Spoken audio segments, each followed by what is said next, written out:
ahoy if we're feeling a little nautical. Thank you guys for coming back and welcome to another episode of Titanic Talkline. I normally don't go into my personal life right off the bat, but I'm going to just because I want to explain why this is a little bit late. Not that I've really been keeping to a schedule. I drove 3 days from Texas, and then on my day here, like my first day back in Maryland where I live, I got rear-ended. So I've had to deal with that and putting that together, and then there was a freaking unauthorized credit card charge on my fucking card. So it's just been a mad day from the beginning, and that's why I'm late. This time it's a legit excuse. In the future, the excuse is probably going to be like, I was lazy and didn't do it. So I've been talking for a long time now, and I would like to get to the interview because it was fun. I got to talk to Raf Avila, who's going to introduce himself a little more to you, but not only that, he very gracefully gave me a second chunk of his time, because the first time I messed up the record because I'm a genius. I don't know if you figured that out by listening to me by now, but I know everything and make no mistakes. So that is how I ended up completely messing up the first interview. But he was really, really, really nice to come back on. We had a really, really great talk. And if you're at all familiar with him, you'll be really excited for this. And if you're not, you're definitely going to want to go check out his stuff, which I will tell you all about at the end. So now that I've definitely talked too long, enjoy the interview. Okay, well, just for the benefit of listeners, this is not the first time we're doing this interview because life had other plans, but... Hello. Yes, I am glad to see you again. Once again. But they don't know who you are yet, so why don't you tell them who you are, true. Please? That is true. Hey, everybody, my name is Raf Avila, Raphael Avila, and I'm often known online as the Titanic guy because I talk about the Titanic sometimes, and yeah, here I am. Raf. I have the benefit of our previous conversation, so I know exactly where to beeline straight in. So it's funny because I went back and I tried to go all the way back in my watch history to see what my first video of yours was, but I don't think YouTube would go back to the Mesozoic era, so I wasn't able to find that. But I think one of the first ones that I found was the TikTok compilation that mentioned the Mexican immigrant, which you had mentioned a while ago had kind of been part of the reason you got into Titanic. Oh, okay. So you saw one of my TikTok compilations. Okay. I did. So that's cool that you found me on YouTube, though. That's really neat. That's actually one of the reasons why I started uploading those TikTok compilations, just because I figured that, every single one of these platforms, it has very different users, right? Yes. So I'm like, okay, I'm already creating this content for TikTok. Let me just go and upload that to YouTube and, see if I can get the message and spread my videos to a new set of audience. But yeah, it's interesting that you mentioned that because, yeah, my main platform for a while now, since I started, has always been TikTok. Yeah. And you're very successful on TikTok too. Thank you. Yeah, it's crazy how everything happened. And last time that we spoke, I kind of explained the story of how it all went down. But maybe I'll explain it once again because, please. The listeners, don't really know. They're not privy to the 2-hour conversation we had. Yeah. So, okay, so it's interesting. So, I've always considered myself, kind of like the Titanic guy. And then ever since I started going viral on TikTok, that's what people started calling me. So it's not like that I claim the name Titanic guy. It's just I sort of took it on because that's what people were calling me. So from SEO purposes, it just made sense, right? It's the best way to get a nickname is when someone drapes it upon you like a mantle and it sticks. Yeah, you gotta just embrace it. Yeah. So for me, so I've always been obsessed with the Titanic, right? So we'll bring it back to when I was a little kid. I was probably maybe, I want to say 7 years old or close. Yeah. About to turn 8. I was 7 years old. And I remember watching a documentary. It was a really cool documentary about this famous ship that sank, and they were doing all this cool forensic analysis on there. They had this model of the ship that they were sinking. Ooh. And that captivated me. I thought that was so cool. So I remember asking my dad, I was like, Papi, what is this about? And he explained to me, he's like, okay, well, this is about a very famous ship. It sank on its very first voyage. It had a lot of people on board, and there were not enough lifeboats. And it's very famous sinking called the Titanic. And I was like, wow. So I remember that left an imprint on me, because for me, I've always been obsessed with disasters ever since I was a little kid. I don't know why. It's always captivated me. So that one in particular stuck with me. And then this would have been in around 1997. And a few months later, in December of 1997, that is when James Cameron's Titanic movie came out. What a time to have and a tiny interest. Exactly. So even as a little kid, like, I made the connection. I was like, whoa, this is the thing that I was just researching about, and now there's a movie about it. Long story short, I managed to convince my parents to take me to go see the movie, which I don't know how I did that, because, like, if you look at the movie, it's pretty heavy topics, or nudity and everything, but it's a pretty intense movie. It's about a disaster. Right off the beginning, too, they're like, there is smoking in this, there is nudity, there is strong language, there is everything that a small child should not hear. So then, me being the small child, I remember going with my mom, and I was so unbelievably captivated, seeing everything on the big screen, the disaster, the ship, the drama, the music, everything was just so overwhelming, and I was addicted. I was so obsessed. So I ended up going back to the movie theaters several times during that first initial run, and that pretty much solidified my interest in sort of this lifelong obsession with the Titanic. Like, after that, for many, many years, in elementary school, all I would do for fun is I would go to the public library. I would take out every single book that I could find on the Titanic. And relatable. Exactly. Just read up on the stories, on the passengers, on the timeline of the sinking, and it pretty much became my life. So that's sort of like the precursor to what happened on TikTok in 2020. So now if we fast forward, it is now April of 2020. We're a month into, like, the worldwide lockdown. Everyone's kind of just, killing time, trying to figure out, like, what do we do? What do we do with this? Go outside. What do we do with this sourdough starter we don't want anymore? Yeah, we've baked enough banana bread at this point. We got to figure out something else. Yeah, exactly. So I think everyone at that time was sort of, experimenting with TikTok and whatnot. And I had downloaded it a few months prior, and I was just messing around with uploading stuff, and I sort of kind of discovered the power of TikTok, because a really silly TikTok that I posted with my wife, it went mini viral. It got like 5,000 views, which is more than anything that I had really seen or had any of my other videos do. Like, my other videos were doing a couple, in the double digits, maybe hundreds or something views. To have a TikTok about nothing get 5,000 views overnight, I was like, whoa, this is interesting. Yeah, that's a lot. So it is now April 2020. And for those of you who are listening, you're probably into Titanic, you know that April is Titanic month. Absolutely. Right? So it was April 14th. I think a lot of us, we have our own little rituals that we do on April 14th. We either watch the movie, we commemorate. So I was getting ready to listen to a podcast on YouTube by Titanic Honor and Glory. They're a channel that does the real-time syncing, and they talk about the events that were happening. So that had been sort of my go-to thing to do for the previous couple of years. So I was getting ready to do that, and then I was having a glass of wine and everything, and as I was waiting for the podcast to start, I was like, hey, maybe this is a cool opportunity for me to just make a quick little TikTok highlighting an interesting survivor story, and then I'll post it. And I'll just play around with it. So I decided to cover the story of the drunk baker, Charles Jugan, which I think for a lot of us in the Titanic community, it's a story that we know very, very well. So I remember I was like, okay, how do I do this? So I ended up just filming a couple of shots from Titanic, showing the actor, the actor that portrayed him in the movie. Filmed a couple of shots.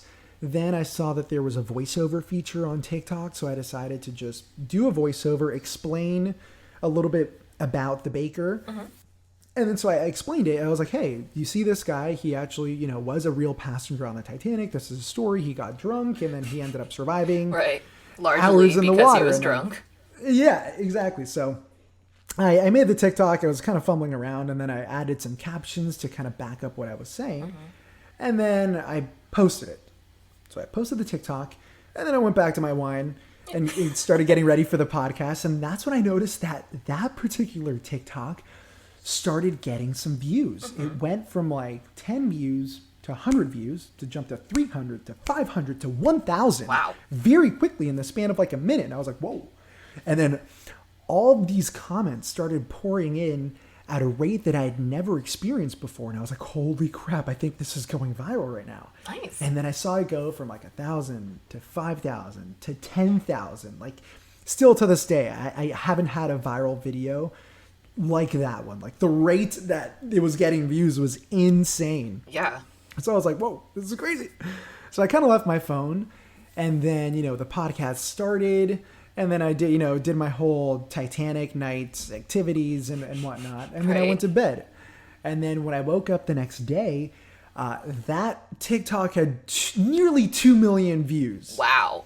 And I had gained almost 10,000 followers overnight. So it was really, really crazy. The growth was almost instantaneous. It really was night and day. I had 35 followers, I think, on TikTok prior to that. And then I woke up with close to 10,000. So I was like, whoa, this is nuts. That's pretty incredible. Yeah, it really was like an overnight thing. So at that point, I sort of had to make a decision. I was like, okay, do I stick with Titanic facts, or are people more interested in generic movie facts? I had a lot of my friends who were like, no, stick to movie facts because like I think that's what made it go viral. I'm like, listen, like I'm gonna stick to the Titanic stuff because it's what it's been a part of me forever. Yeah. And this is what I know. Do what you love. If people exactly. And if people aren't interested in the Titanic facts, then sure, I can go to generic movie facts. So yeah, but why would you want to do something like that? That sounds like a horrible idea. I know it's not something that I'm really passionate about, like generic movie facts. Yeah, you want to go hunting up facts for showgirls for no reason? Like, what a horrible waste of an afternoon. And it's something that wouldn't be sustainable if it's not something that you like, Yeah, you can't fake enthusiasm. Like, okay, maybe you can, but it's not sustainable. Exactly. So that's why I was like, okay, I'm going to continue with these Titanic facts. So I thought of some other really interesting survivor stories, and then I made videos in the similar format to that original video. And those videos kept on going viral. Like the next video got like 3 million views, and the next one got like 2 million views, and the next one got 1 million views. And I just kind of doubled down on that and started going, like posting every single day these Titanic facts, and the growth in those first couple of weeks was insane. And that's pretty much how I became, quote unquote, the Titanic guy. It was from one TikTok, and then from there, I just never really stopped. Well, what a fantastic moniker, especially when it is something that you like. It would be different if you... I think it would be a different story if you just started talking about steamships because you were trying to get a holding, and suddenly everyone's like, it's the steamship guy, and you're like, not... You're like, really, no, but don't call me that. Don't call, yeah, exactly. It'd be like, I mean, I wish you, that I wish you guys stopped calling me that. But it would have been a very different channel. I mean, I don't want to say it would be less fun, but I do like that yours is fun because there was a movie made about it. So when you want to bring the tone up, you can always go to the film when stuff gets a little much. There's so much to talk about. Like we could talk about, that's why people always ask me, it's like, do you think you'll ever run out of content? I was like, no. I mean, people have been talking about this for 120 years or 110 years. You know what I mean? Like more than 100 years that people have been obsessed with this. So that's why I'm always like, no, there's so much to talk about. Survivor stories, about the structure itself, about how the ticketing worked, about the classes and the different amenities there, and then stories of heroism, of the time on of events, and then there's the movie itself that you can talk about, and also the other movies that have been made and deleted scenes, and there's so much that captivates people. And then if you want to go the historical route, you know what? My dogs are barking in the background, everyone. I'm sorry. I'm just going to yell over them because if I waited for them to stop, we'd be here for 3 days. Go for it. It would be. But Yeah, I think that once you start grouping in all the media that comes from it, you can talk about the books that have been written. You can talk about the essays, the dissertations, the nonfiction books, the fiction books, the miniseries and the movies and the documentaries and the YouTube channels, because there is constantly content being created. And I know that a lot of people kind of fie on TikTok, and I'm one of those people. Like, I have TikTok. I created it recently because I wanted to watch a series of videos, and you can't do that unless you have a TikTok. But even though I may not use it myself really, I think it's an important thing to acknowledge because it is becoming one of the primary ways that people spend time just learning, quote unquote, but also just spending time looking for Exactly. entertainment.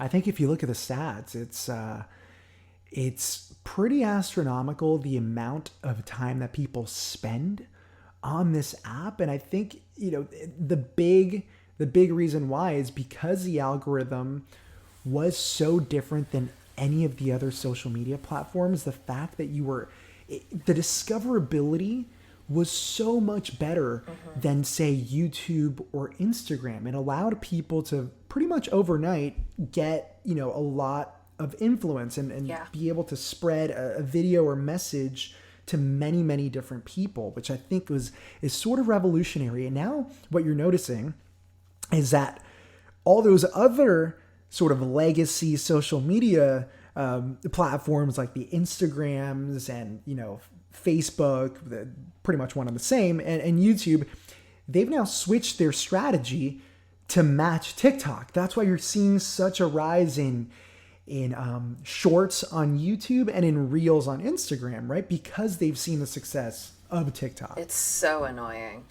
It's annoying for me as someone who likes the fact that the platforms are different. And I think that's the problem, though. It's like you can't be TikTok. TikTok exists.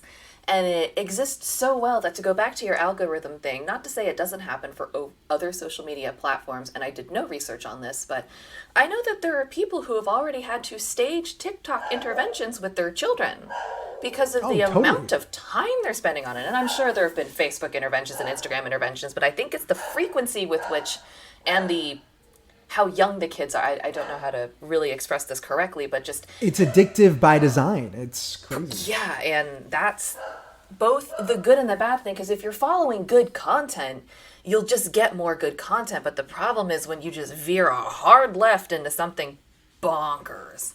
You will find absolutely everything on TikTok. I feel like everything is amplified, whether it's good or whether it's bad. And you know what? For me, I've always been somebody who thinks like if you're if you're like 14, 12, 13 years old, it can be very, very detrimental. Yes. Any social media. Yes. And that's what I hear from other family members that have kids and they're sort of that age where all these, like this new generation of children, they're getting a lot of depression and anxiety because of all this like pressure from social media. It's pretty crazy.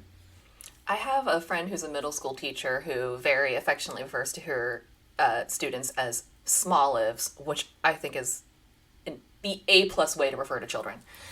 But she brings up that concern in that she sees a lot of very amplified behavior that you might see in maybe, for example, an entire school of, I don't know, 13-year-olds. You may have seen one or two back when maybe we were in school. Now they're seeing it in dozens of children who have very high depression or anxiety, or who are very addicted to social media, or who are pretending to have disorders because they need attention. And these are a lot of things. Right. And a lot of these things are born out of TikTok. And I hate to be that person that's like, TikTok's the root of all evil, but it's being. I Like- totally agree with you. Because I see that, and Yeah. and it's really, there's almost like this contagion effect that can happen on TikTok if because the algorithm works so well that if you somewhat interact with something that you find interesting, or if they see that you're spending a little bit more time on certain types of videos, it'll push those types of videos, and that's one of the reasons why, in terms of when I create my content, I try to make it as factual as possible. Yeah. You know what I mean? Because it could be very easy with the topics as that gets as many clicks as the Titanic, which I didn't realize got so much attention until Right. my account, the rise of my account. It's very easy to sort of sensationalize a lot of the disaster, and to really lean into some other aspects of the disaster that could garner some more clicks, which is why there's been so many sort of like the conspiracy aspects of the Titanic. You know what I mean? Like there's all these crazy theories, and I don't necessarily like the use of the term conspiracy because it's an easy way to discount something that you don't like. Like I'm not a big fan of the term conspiracy, but when it comes to Titanic, there are these theories that whether, the Titanic was switched and is actually the Olympic, or that there was, the Federal Reserve was the main reason to protect the Federal Reserve, that JP Morgan sank the Titanic on purpose. There's these theories. And the reason I'm okay with calling those conspiracies is because when we look at the actual facts, and this is what I've done oftentimes on my TikTok, is I take those theories seriously, and I just look at the claims, and then without being mean or without being trying to put people down, I'm just saying, okay, let's look at this claim. This claim is false because here, this timeline doesn't really make any sense, or there was no way for Titanic to search with the Olympic. Also, there was no incentive for this, right? So oftentimes on my TikTok, I do sort of debunk these theories, and then I show them to be sort of just that, just debunk theories, right? Fun and those little tend to stories. Yeah, exactly. So it's just interesting because I have noticed a rise in sort of like the conspiracy Titanic TikToks. And I think now I've done enough of these debunking videos that I do notice a lot of my my community kind of going into those videos and doing the debunking for me, right? Because they now know a lot of the facts regarding the Titanic, which is really cool. Yeah. I think what not concerns me about that, but it's just like it goes back to that algorithm where like you watch, say, your TikTok on the Titanic conspiracy and you think, I want to learn more. So you go to someone else's TikTok on a Titanic conspiracy, and then someone else's, and then someone else's, and then someone else's. And eventually you kind of really lose that degree, and eventually you could find yourself in just a cesspit of actual conspiracy theory holes where you're just full of absolutely deranged content. Yeah, and some people enjoy that, and a lot of these channels, they are like, there are some channels devoted to conspiracy theories. Oh, sure. And they're entertaining and whatnot, but I think a lot of the times is the problem is sometimes a lot of the audience is very young and very impressionable, so it's hard for them to distinguish many things in the world. I mean, they're still developing, right? So that's why there can be a lot of confusion. I have no problem with conspiracy channels at all. I think they're entertaining. Yeah, right? same. And I do enjoy seeing the Titanic theories. It's entertaining for me, especially when I see a new one. I'm like, what? I've never even heard that before. That's crazy. I look into that and I'm like, okay, well, this is a new one. Let me look into this one. Never seen that one before. Yeah, exactly. So it's just interesting how TikTok works. Yeah, and I it's good in its own ways, and it's it's like everything, it's bad in its own ways, and I think that's the same thing kind of with anything, even with like the Titanic community itself. It's great in a lot of ways, and it can be kind of frustrating in other ways. It's great in that there's so many people from literally every country and every age. You see something new every day about someone's nephew, son, daughter, niece did a project and got into it, and so there's so many people of different backgrounds and ages, but then there's also a determined group of people who for some reason seem to not like that fact. Yeah, it's I think with any fandom and passionate fandoms and communities, you always get varying levels of, I guess, opinions, and just there's some people that get so extremely passionate in a way that just ends up becoming really toxic. And sometimes, I guess, within the Titanic community, you have sort of like the rivet counters that get very nitty gritty with like, the exact details in this. And when you try to share a story, and if you don't share the exact, or if you get a certain technical aspect of the ship incorrect, they'll go really, really intense. So of course, with every fandom and with every community, you get sort of both extremes, right? Like, That's true. yeah, people that really go into the sensationalized conspiracy theory aspects, and people that are so hardcore into like what we call the rivet counters. Yeah. But I think there's more toxic communities in the world out there than Titanic. I think for the most part, everyone within the Titanic community, at least on YouTube and TikTok and Instagram, the majority of people that I've met are really awesome and passionate. And a lot of us share a very similar story where we sort of discovered Titanic young, and some aspects spoke to us, and it's just been something that has been a part of our lives, whether you're more into the Titanic love story from the movie or whether you're more into the technical aspect of the ship and just ocean liners in general, or maybe the sinking itself, or the, more interested in the passenger stories. There's so many different aspects that I think really captivates people. There are a lot of different aspects, but speaking of things that people tend to have divided opinions on, Alexia, I lost sound for a second. Okay, there we go. yeah, that's on me. I turned the mute off because the dogs were making a particularly ridiculous amount of sound, and it was like, that is a lot. I'm good. But what I was trying to say was that, I agree in that most part that the community has been really amazing and everyone has been so kind and welcoming. I have noticed there are some issues that people really like to discuss, whether friendly or unfriendly. But one of them, and I asked you this last time, and one issue that I am particularly interested in is, what do you think, especially as a younger-esque generation of Titanic? I mean, we're not young. I'm in my 30s. I guess I'm not that young anymore. We're still young, okay? I'm what? How old am I? I'm 32. We're young, okay? I just turned 33. So it's like, yes, we're reasonably still young. But like, as members who have been like, we're not 13 anymore. It's like, what do you think that our responsibility is to the rec site for those younger generations? And what do you think that we should be doing about it? Because I know that there's a lot of people who think that knowing the Titanic is disappearing, that we should, long story short, plummet for all it's worth and preserve what we can. And other people are like, take everything and every surveillance equipment that we have away from there and leave it as it goes. There's a lot. So what is your opinion? What do you think? That's a really, really good question, because like you mentioned, this is sort of a contentious topic within the Titanic community, right? And the way that I see that is people tend to gravitate into like two different camps. You have the people that say, listen, this is a gravesite. You need to respect it. Leave it alone. Stop sending people down there. Stop the expeditions. Leave it alone. It's a gravesite. And then you have the second camp, which is more so what you were describing. It's like, listen, we need to preserve this. This is a very, very famous wreck, which changed a lot of history. And this is something that should be preserved for the next generation. We need to be taking as much as we can, because Titanic is in fact deteriorating. It's going to be gone. It's not going to be around forever. Right. And people have asked me this on TikTok before, and I've addressed it on TikTok because they always ask me, Raf, what do you think about this? And the way that I think of it is as follows. So I totally agree that this is a gravesite.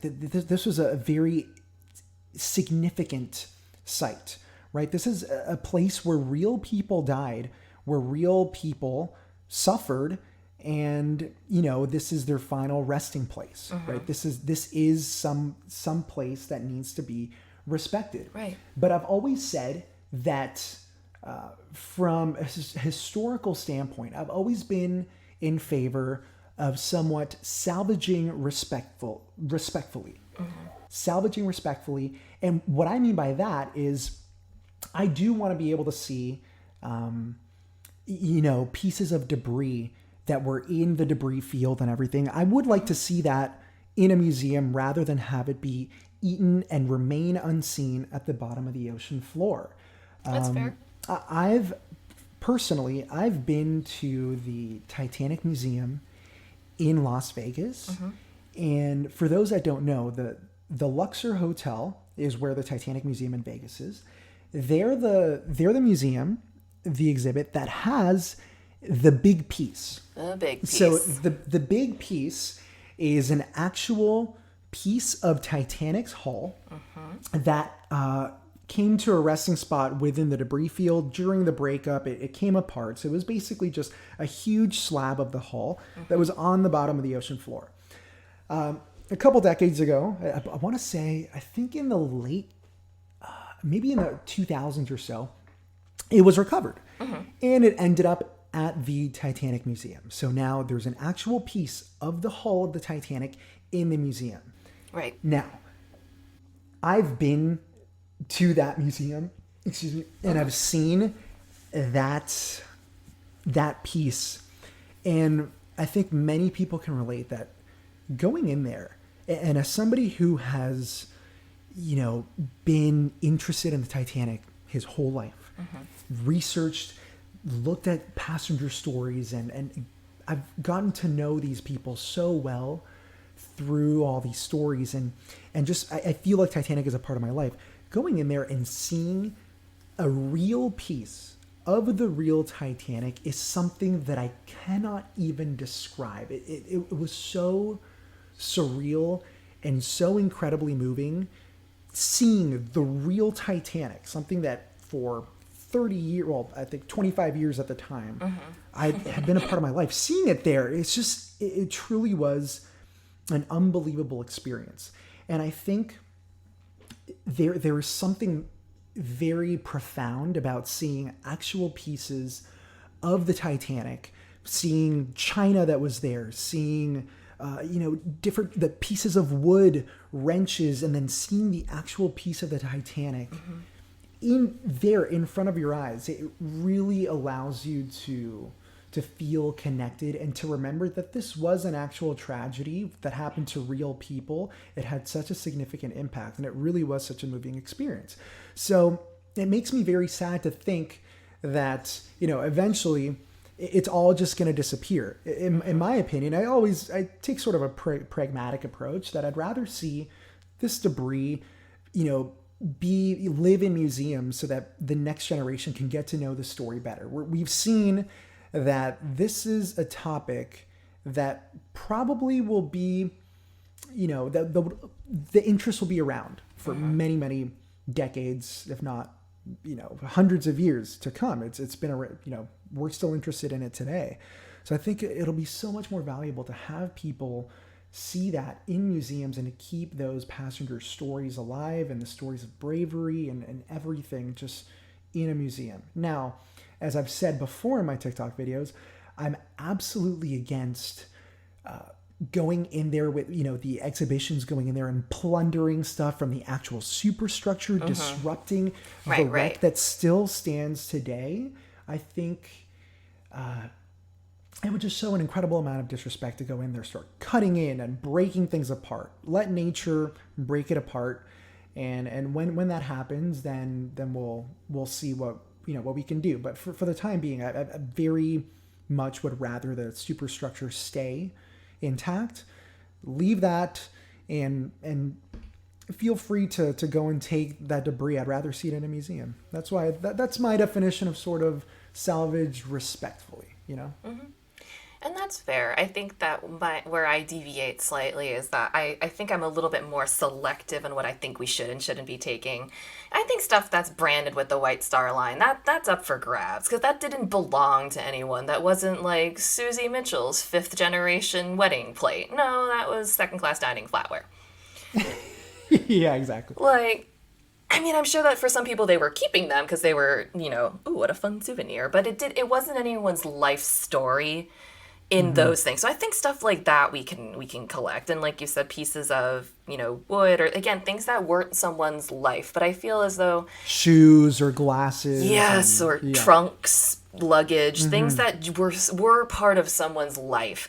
I personally think that we should leave those alone. And I know some people disagree, like, they're dead. They've been dead for 110 years. Who cares about your luggage when you're dead? It's like, I can write in my will that I don't care about my stuff when I'm dead, but these people didn't get a chance to tell anyone, and they died in a horrible and scary way. So I feel like we should leave their things alone, because it's not mine.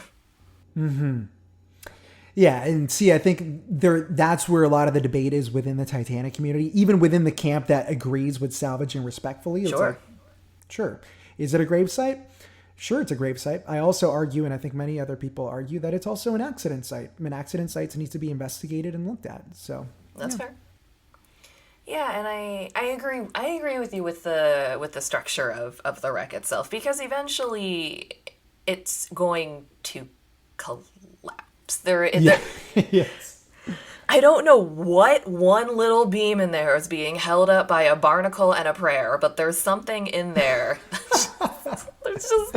That's a great way of putting it. Yeah. I mean, but it's been down there, again, it's been down there 110 years. Water's getting, it moves, the currents drift. It's had 110 years to fade away. And at some point, it's just going to. And at that point, maybe the opinions will change, because then it will definitely be an accident site, Pieces of the debris are going to be everywhere. Pieces of the ship are going to come apart and fall, and there's going to be more access to the interior where you can actually find. Totally. Yes. Yeah. So then the game may change the day that conversation, happens. may switch at that point. I wonder when that'll happen, though. Sure, there have been sections of the superstructure that have begun to collapse, but it seems pretty intact so far, but it'll be interesting to see when that actually happens, when we really start to lose, the recognizable structure that we know as Titanic. Which is kind of happening to the hull of the stern already. Hull, that's the yeah, ship. well, that blew up pretty much on impact. Yeah, so it was recognizable basically maybe at the tail end of 85 when they discovered it. It was like, I see. And you see those pictures from 85 too, where you're like, I can see how that's the structure of the stern, but it's all like gutted, like yeah, it definitely doesn't hold up like Titanic's bow. But I am curious. I don't know if it's going to be like little bits and pieces fall off bit by bit, or if it's just going to be one thing, because something in that center, because it's a big section. It's huge. It's a very, very big section, and it's been so well preserved. And I think, the main reason why we're seeing such a big difference between the bow and the stern is just because of how Titanic sank. If you think about the bow, for 2 hours, for example, it was sinking very slowly, and all the air got out of there. But then toward the final plunge, the stern sank extremely rapidly, causing a lot of air bubbles to be in there. And then when the water pressure got too much, that's when you saw sort of this implosion of the stern, as opposed to the bow, which really had a lot of time to even out that pressure by the time it hit the ocean floor. So there's a scene in the Disney movie, The Brave Little Toaster, where they're all tied together and find themselves falling into quicksand. And the first person to go in is the vacuum cleaner, and it takes him a lot more time. So he has time to give a grouchy monologue before he goes under. But once he's under, everyone else does not have that time. First of all, they're much smaller appliances. But secondly, once one of you is down there, it's kind of like, there's a lot of not resistance involved anymore, and it kind of feels like that's what happened. The bow had time to be like, oh God, here we go. Oh geez.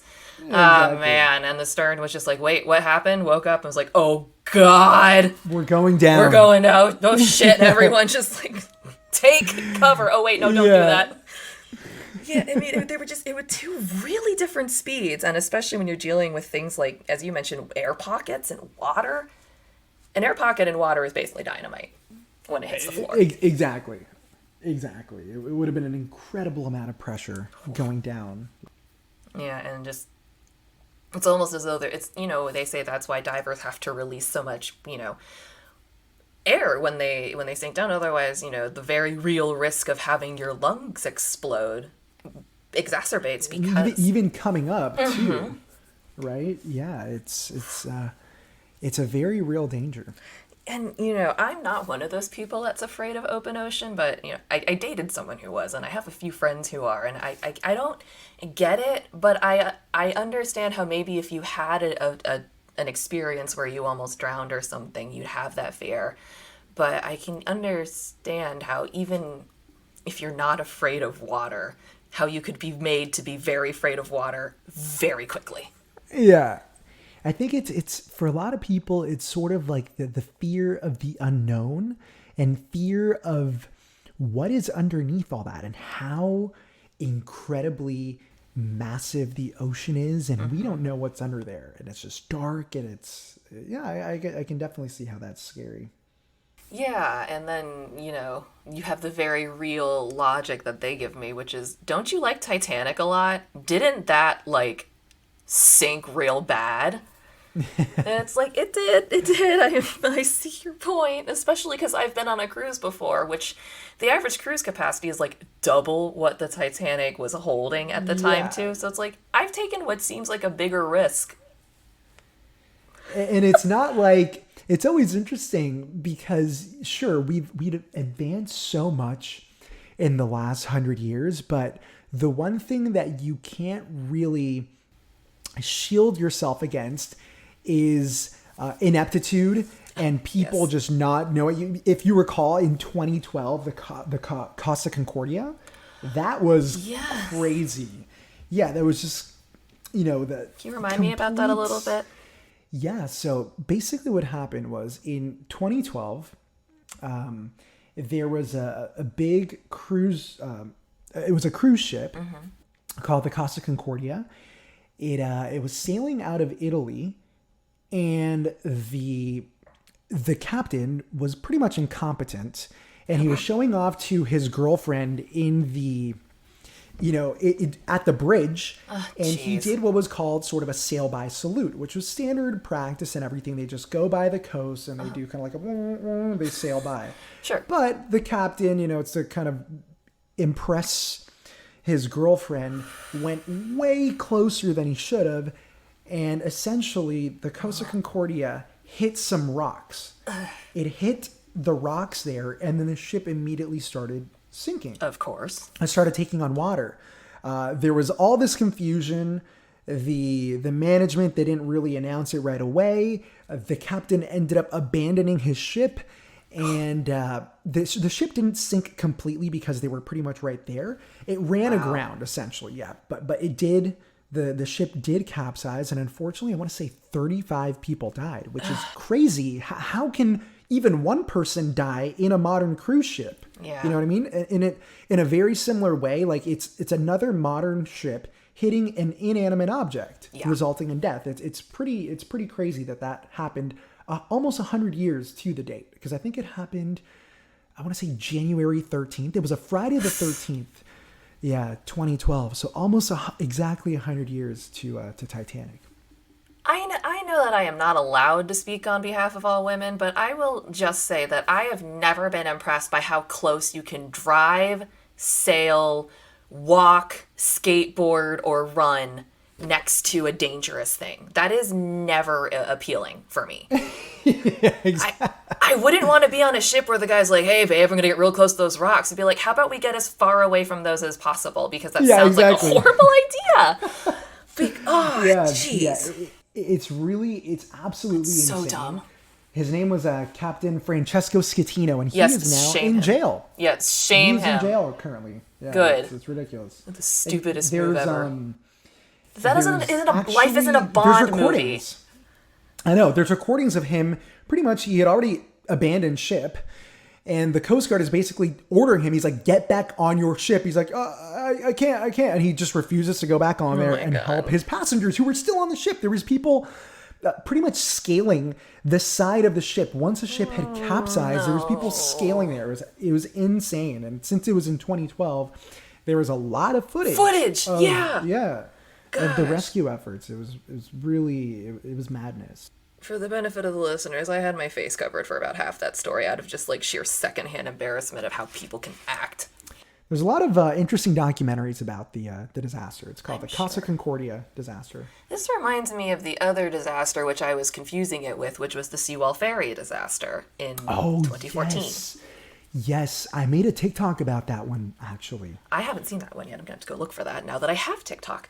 But I remember that I had the same feeling that I don't know why I wasn't paying attention to the Costa Concordia. I don't know, but I had that same sort of feeling as like, I'm sorry, how is this happening in 2014? And again, as you said, there was, smartphones and cell phones. There's footage of this ferry going down and recordings of people's last minutes and texts out to loved ones. It's absolutely horrifying.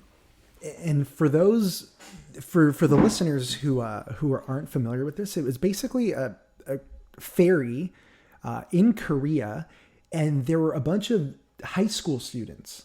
They were taking a trip. Tons. And a lot of them ended up dying because this ferry started sinking. My understanding is that it was a load mismanagement. So there was a cargo, it was overloaded, and also it wasn't properly spaced out. So the ship started taking on water because, the load was there. And I believe the ballast tanks weren't filled to provide stability. So as soon as the water started coming in, it basically kept, if you were top heavy and you start getting water to one side, then it starts keeling over and over and over, right? So that's pretty much what ended up happening. The ship, the ferry started capsizing very quickly, and many students who had been instructed to stay in their cabins explicitly by the officers. Yeah, stay in your cabin, do not come out. They basically became trapped, and they slowly drowned as the ship completely capsized. And there were text messages and calls that went out to the families, and it was just completely heartbreaking. It's awful. And I know that afterwards they did an inquiry and found just a massive amount of corruption at every level, from like the loading docks to the inspectors. And it's just absolutely horrifying when you read about things like that happening. And now. Also the lack of response from the rescue team as well. There was a lot of government mismanagement. And my understanding is that this disaster sparked a national outrage that eventually led to the impeachment of the Korean president at the time. Yep. That's my understanding. They demanded a swift and immediate response because they were, rightfully so, South Korea was absolutely horrified by what had happened. And I don't blame them. It was a bunch of young people whose lives hadn't even truly begun, being lied to, and like Mr. Costa Concordia, the captain abandoned. He just completely And there's off. There's a video of him. There is.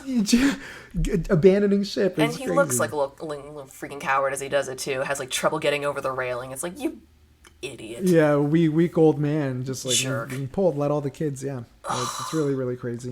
And then you think about those kinds of things happening today, and it's just like, we learned everything and nothing from the Ship of Dreams, didn't we?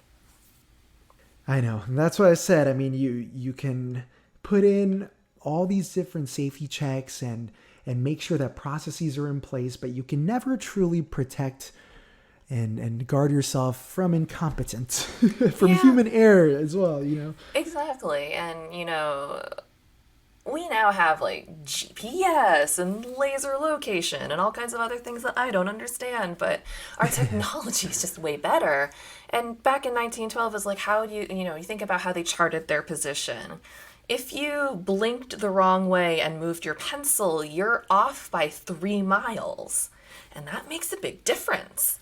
Mm-hmm. And that's not to say that anyone was incompetent. I'm sure that, as Dan Parks discussed in his interview, all of the Titanic officers were very, very competent. So it wouldn't have been intentional, but, just a little centimeter off and your plot's wrong, and then you're going directly into ice instead of sailing right past it. Mm-hmm. And it's very interesting because Titanic's position was calculated twice by Fourth Officer Boxhall. The first time he calculated it, then he gave an updated calculation, which was then transmitted over. But we now know that the position was slightly off. Yeah. It wasn't exactly on. But that mistake ended up helping the Carpathia find Titanic's position. Because if they had gone to like where Titanic truly was, then they wouldn't have got there until many hours later. So that sort of mistake ended up helping the survivors get rescued sooner. Mm-hmm. Fortune was on their side in that case, because they found the wreck site because they basically saw a lifeboat directly in their path, wasn't it? Well, yeah. So they raced, the Carpathia raced towards the reported position. Mm-hmm. They didn't see anything, which was shocking to them because they're like, wait, this is the biggest liner in the world. We should be seeing this huge ship by now. This is very concerning that we haven't seen anything. And then they started seeing flares go up, the green flares from, you know, the lifeboats. And that's when they realized, oh my God, the ship must have sank.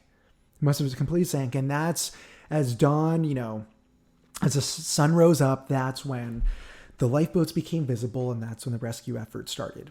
Pretty much at around 4:30 in the morning, I want to say. That's incredible. And I read too that, you know, even though he was taking a lot of risks, they happened to pay off for him. But, you know, one of the things that he did that I thought was firstly really ambitious, but secondly very kind, was lowering nets in case there were people still in the water who could climb in. And it's just like, that is such an optimistic thing to think to do, just in case there might have been maybe one person that they could have got from the water. And it's so interesting to really do a lot of research into the perspective of the Carpathia and to Captain Arthur Rostron, because him and his entire team really need to be given so much credit for their efforts that night. And I love just hearing the story, because if you think about from where they were coming from, the Carpathia had left New York and they were actually heading to the Mediterranean to do their Mediterranean run. They were going there with passengers, right? So the Carpathia was an ocean liner, just like the Titanic. They had paying passengers and they had to get them to various locations in the Mediterranean. There were going to be several stops.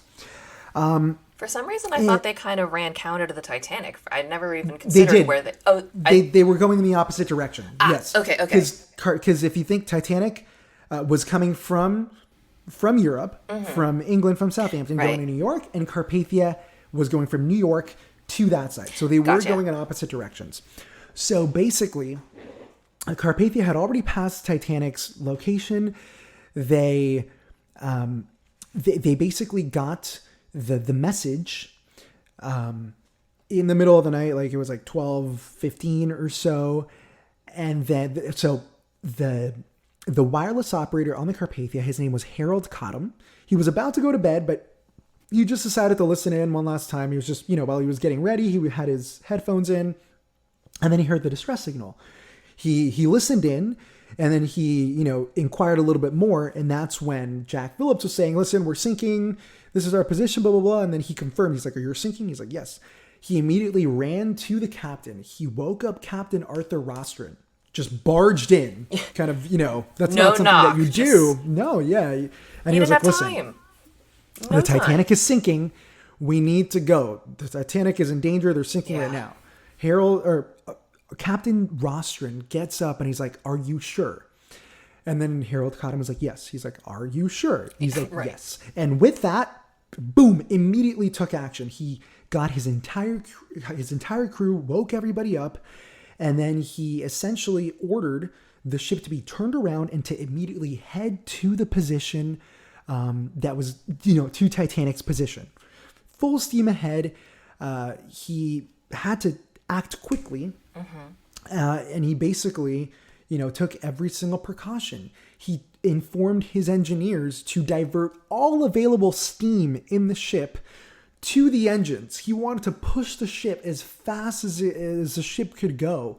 And they managed to get a top speed of just over 17 knots, which was crazy for the Carpathia. Yeah. There's reports that even like the hull, everything was kind of vibrating because the Carpathia was being pushed so much.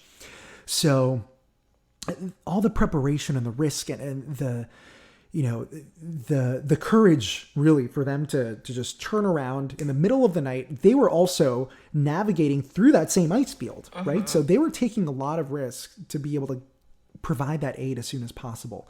And their hope was to be able to get there before Titanic sank. Yeah. Unfortunately, that wasn't the case, but we now know that they went down in history as being the only ship the first ship to respond and to rescue all the passengers. I remember, on the one hand, it's kind of like if his plan hadn't worked out and he'd like broken the Carpathia, we would be talking about him in a very, very, very different light. But he didn't. Yes. And and the way it ran, the way it actually goes, the story, it kind of feels like a Tom Cruise movie in the sense where like you're just like action done, immediate, head to the bridge, it does orders. feel like an action movie. Yeah, but it kind of does. It's like what freaking maverick decides to divert all the steam from our paying customers? Yes. And just go flying through an ice field. It's just like, okay there, James Bond. I need second time. It's like, you need to calm down. And I'm pretty sure that a lot of people were like, this plan is not going to work. But it did. Exactly. Thank God that it did. And you know what? Captain Rostron even received some criticism for his actions because one of his main decisions that he made when the passengers were brought on board, he basically declared a media blackout. And he did that more so for respect for the families and everything. He didn't want basically news reporters, journalists clogging up the wireless lines trying to get information for their story. He wanted to prioritize the passengers, be able to communicate the list of survivors out to family members. So he basically declared a blackout, right? And then a lot of the media kind of accused him of trying to conceal information and all this stuff. So there was some criticism that was thrown his way, but I think history remembers him as a hero that he rightly, deserves to be remembered as. It makes sense to do a media blackout, though, because it wasn't like, again, now when you have cell phones, he couldn't just call up the White Star Line and say, I've got your passengers, what happened? And they can't send out the forensic crew to do an aerial scan. They can't do all these things that we can do now. There was no way to verify the information in the moment. The way to verify information was to stay quiet, not allow anything to get out, and to reconvene when you got there. Mm-hmm. He also received some criticism, actually, because of the blackout. One of the president's military aides was on the Titanic, and I believe he died. I don't believe Archibald he made it. Yes. And apparently the President Taft was trying to get a hold of the Carpathia, and because of the blackout, they're like, you denied the president. And like, what the heck? And then I remember Captain Arthur Rostron was kind of mortified at that. He's like, I didn't know that the president was trying to reach us, but how could he have my known? Apologies. Well, that's one of how many people calling in, and Archibald Butt did die in the Titanic. Yes. But I mean, how would you have known? Like, I'm sure, again, if you imagine this happening even in the 90s, let's just say people had landlines. Can you imagine the volume of calls? If there hadn't been a media blackout, there'd be no way to get your actual information, such as ice warnings, position, other ships potentially responding to Titanic who might now be right in your way. Exactly. And there were so many decisions that he had to make, starting with, where do I take these passengers? Do I take them to Halifax, which is one of the considerations, or where do we go? So in the end, they ended up just going back to New York, dropping them off, getting things ready, and then they went back to their original run. I think I remember reading that one of the proposed solutions at the time was to send the Olympic. Yes, you're absolutely right. That was something that was proposed. Cottam was, the wireless operator was communicating with the Olympic, and they were wondering, okay, should we go over there? Should we take the passengers aboard? And then it was pretty much Ismay and the captain. They both decided, no, we do get the Olympic far, far away from here. The Olympic is nearly an identical twin to the Titanic. We do not want to traumatize these people. Especially on the interior. Exactly. Like, they really didn't want to cause more distress to the survivors. So that's why they're like, no, keep the Olympic far away. Which makes sense to me, because it's not as though the Titanic went down, everyone was able to climb on the iceberg and survive. I think if that had happened, people would have been much more kind about getting aboard the Olympic. But many people had watched half, if not more than their family perish on something that looked just like that. And you want them to walk down those stairs again. That's another very tragic aspect of the whole story, is trying to put yourself on the decks of the Carpathia, being a woman and child there. As the last lifeboat gets raised, the entire railing was just, littered with people just waiting to see if there was maybe one last lifeboat or something else. And the horrible realization finally sets in when Carpathia goes that, listen, there's nobody else that has been saved, and our family's still unaccounted for. There was that scene in the Cameron film where Cal is looking for Rose, and in the background you hear this woman tearfully pleading with an officer, like maybe he's on another ship, or is there another list? Please, there has to be another list. Yeah. And he's, oh my God, I'm jamming up slightly, but it's just, you think about how desperate that must have been, but he's trying his hardest to just be like, I'm so sorry, but this is the list. I don't have any more names. I'm betting he's probably thinking, if I could manifest it, I would. Mm-hmm. I can't. And a lot of people held on to that hope that maybe, just maybe, there would have been another ship that they didn't see that picked up some more people. And there were rumors going around that other ships were coming and whatnot. But eventually, the hard truth would set in. Wouldn't you want to hope that so badly, though, that there was another ship and because of the media blackout, you just didn't know? You'll find out in New York. Yeah, and imagine being the people waiting in New York to find out about your family. That would have been very crazy. That horrifies me because, first of all, you think about being a survivor, coming down the gangplank, just, hi, Aunt Sarah, I'm the only one. Yeah. I know I left with 6. It's just me. Mm-hmm. You have to have that conversation, and then there's everyone around. Like, they didn't sort people out by, like, you have family coming, you do not. So people were everywhere, and there was no sorting, and everyone, I can imagine the chaos just trying to push closer, like, well, maybe they're coming sooner, and then all these survivors probably being asked, like, do you know Daniel? Do you know these people? Do you recognize any of their names? And just, like, everything being so overwhelming. Oh, it would have been such a harrowing experience for these people, because I read this in a documentary, or I heard this somewhere, but someone brought up a really good point that if you think about the people in 1912, they weren't exposed to sort of the stimulations that people in our generation are. Like, we go to the movies, right. We see explosions, we see all this stuff. We're also desensitized with, with explosions, with disasters. We go to watch disaster movies for fun. But not only fake ones, but many, many people at least especially for me, I grew up with 9/11 in my country. Exactly. So we're in just, kind of the news where we're constantly seeing the worst of the worst. So we're somewhat desensitized in that way. But if you go back to 1912, these people had no idea. They weren't used to seeing stuff like that. They're not used to seeing a ship sink. So people dying, people falling, screaming and whatnot. So a lot of these survivors were truly traumatized for the rest of their lives, having witnessed the ship sink, hearing the cries of the people when they were in the lifeboats. It's something that they wouldn't have had any experience prior to that. Right? It would have been very, very traumatizing.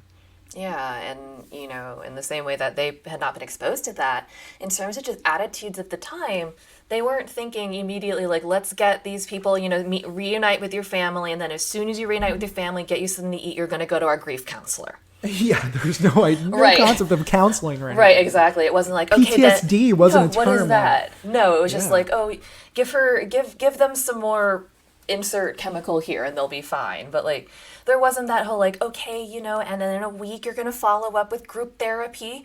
We're going to do this. We're going to send a caseworker to your house. We're going to do these things. No. Yeah. It was like, here's your 20 pounds for the inconvenience and some soup. Good luck. Have a good life. Right. I mean, we did get you to New York after all. I mean, it wasn't that flippant, but, like, they didn't set up resources like they didn't have those nets for people to fall into. Right. And unfortunately, that's the reason why there were several cases of survivors ending their own lives. Yes. Because they were plagued with this PTSD. And one of the most notable examples is Frederick Fleet. The lookout Frederick Fleet. Exactly. The lookout who spotted the iceberg. He ended his own life, I believe, when he was 67 years old. Yeah. Or so. Because his whole life, he was just traumatized. Yeah. And he had PTSD. as we know it today. They didn't know Right. what to call it back then, but yeah, that's what he had, and eventually he succumbed, unfortunately. And it's unfortunate to, there was a lot of people who, as you mentioned, succumbed to that either because of survivor's guilt that Yes, plagued many yes. of the men. People were just, they were so indignant about any man that happened to survive. Like, how dare you? Not realizing Yeah, that, I'm sorry, did you want first class women to row that boat? It wouldn't get anywhere. They don't have the upper body strength. That's not meant to be critical, but you need to row yeah. a boat. You need help. Exactly. No, and it's very true, and sort of it really affected many of the first class men just because society back then was very, very cutthroat, and Yeah. a lot of those reputations were ruined.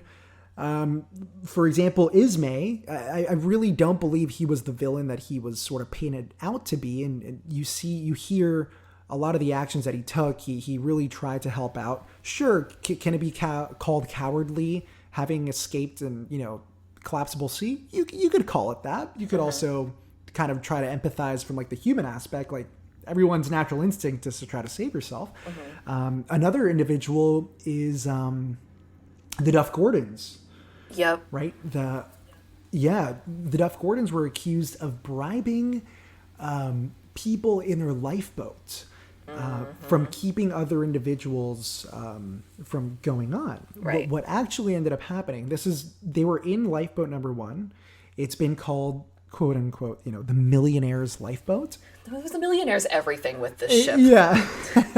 And that was the lifeboat that famously took off, rowed away with only 12 people Right. on board. But if we look at the timeline of events, the reason why is because that one was the last lifeboat in that initial row of lifeboats. They were the forward starboard lifeboats, and it was the very first one. By that point, many people had already moved aft toward the other boats. So since it's one of the a forwardmost lifeboat, that officers needed to clear that away as quickly as possible. So they just put anybody who was nearby into the lifeboat, which just happened to be the Duff Gordon, Cosmo and Lady Lucille Duff Gordon, and a bunch of stokers, a bunch of workers, right?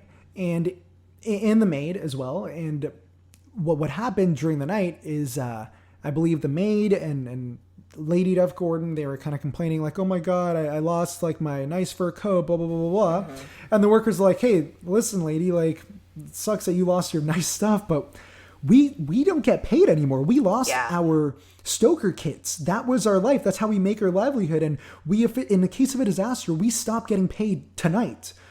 So in an act of goodwill, Sir Cosmo Duff Gordon, he basically said, listen, thank you so much for helping us out, with rowing and everything. We feel really badly about this. Let us reimburse you for your lost kit so that you can at least get started. So he offered them each £5, which is not an insignificant amount of money back then. No, £5 for these people, like that's a decent amount of money. And so he was true to his promise when they got to the Carpathia. He gave them a check each for £5, and the media quickly pounced on that story, and it was sort of spun as to like, oh look, he paid them, he bribed them to be on their own, which it developed into its own story. It was misconstrued, and it really affected them from a social standing. So it's quite unfortunate, but you're absolutely right when it comes to like the survivor's guilt, especially with the first class men. It was very, very real. I'm not gonna lie, I'm not one of those people that like empathizes really, really well with the uber rich, because I'm like, oh no, I'm sorry, you lost your fur coat, you have 38, right? Cool. But, on that hand, it doesn't matter what class you are. That's scary. We're all human beings at the end, and they all have human emotions, and sort of like your survival instinct kicks in, and you try to put yourself in their shoes, whatever class you were. It's really a matter of surviving. It's just interesting how differently people approach that, right? I think that's one of the reasons why Titanic still captivates us to this day, is because think of Titanic and what it represented. It was really sort of like the pinnacle of human achievement, of naval engineering. It was also the pinnacle of luxury and class, and just humanity's triumph over the last over all humanity's struggles over the last couple of millennia. In the 1800s, 1700s, they didn't have running water. Now all of a sudden we're at a point in history during the Industrial Revolution where we can build this super grand, luxurious ship to transport people from one continent to the other. That's an incredible achievement. Yeah. And people were sort of, high and mighty and very arrogant in sort of what human beings could achieve. And then to have that achievement be taken down by something so insignificant as an inanimate object, an iceberg in the middle of the ocean on the maiden voyage, with all these rich people aboard, powerful people aboard, and all these immigrants, having their hope for starting a new life, carrying all their worldly possessions. And for there not to be enough lifeboats, and for the ship to sink so slowly, for all this drama to play out that night. Yeah. Stories of heroism, stories of cowardice. That's why I think it has such an impact, because so many people were able to experience those stories. The stories of, Isidore and Ida Strauss. Right. Refusing a spot on the lifeboats, even though they were both old. And they were offered spots, and they refusing to give, take up those spots, and refusing to leave each other. Stories like that, right? That's why I think people still talk about the Titanic to this day. There's so many aspects of that really captivate people. I think you touched on it too, and it's what I personally believe as well, that Titanic is a human story, and that's what keeps people interested, because you can find every spectrum of human emotion, from joy to fear, happiness, sadness, panic, love, devotion, acceptance. There is every emotion you can think of probably happened on that ship, somewhere between it leaving Southampton and meeting the bottom of the ocean. Exactly. I totally agree. And I think that's what I really like about your TikToks too, is that it brings, in the same way that seeing the movie Titanic showed a past event in a modern way, I think that talking about historical events in modern ways is the way to really keep the legacy alive. Certainly, maybe not everyone loves TikTok. I don't love TikTok, but it teaches some people things. Me too, to be honest with you. Me too. I'm the same way. Like, I really don't go on it as much, all that much, because it's too much. You end up wasting so much time. Yes. But there's a lot of really good creators making really cool content, right? There are. And it's great. And I think that, especially with something like Titanic or historical events, that it's important to gain a new audience that way, and to remind people that things from a long time ago are still relevant today. That people back then still had very similar emotions, and they were real human beings like we are today. Exactly. And I think maybe that's the crux of it all, but I have now kept you for a long time, in addition to keeping you for a long time the first time, where I kept you so long I then told you to apologize to your wife for me because it was unreasonably long. It's fun. Time flies. It is. I'm definitely going to want to have you back again in the future. But Raf, thank you so much for coming on again. This was a massive pleasure. You're very welcome. Thank you so much for having me. This has been super fun. I love being able to talk, with other individuals who are so excited and passionate about this topic that for many of us, it really is something that's very near and dear to our hearts. It's been such a pleasure chatting with you.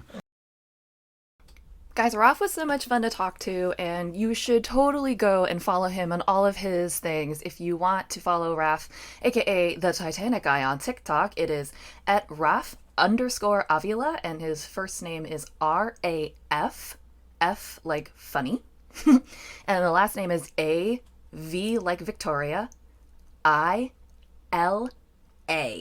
So it's TikTok at Raf_Avila. On YouTube, he is Raf Avila, and on Instagram, he is at Titanic.guy. You can also go to his website, Titanic. I'm keeping this all in. TitanicGuy.com. And he was recently in a new documentary, which is on Tubi, called Mysteries from the Grave Titanic. And you'll be able to see him on that. And of course, you can also just look up Titanic Guy or Raf Avila or Raf Titanic. He's pretty ubiquitous in the Titanic circle, so definitely get in touch with him. Definitely follow all his stuff. He was amazing. You guys are great. You're even better if you leave me a review on your platform of choice, on Apple Apple Podcast or Spotify or Google Podcasts, wherever it is you're listening. Make sure to give me a review because I and the show are clearly your favorite thing on this planet. And I will see you guys next time. Thanks so much. Bye.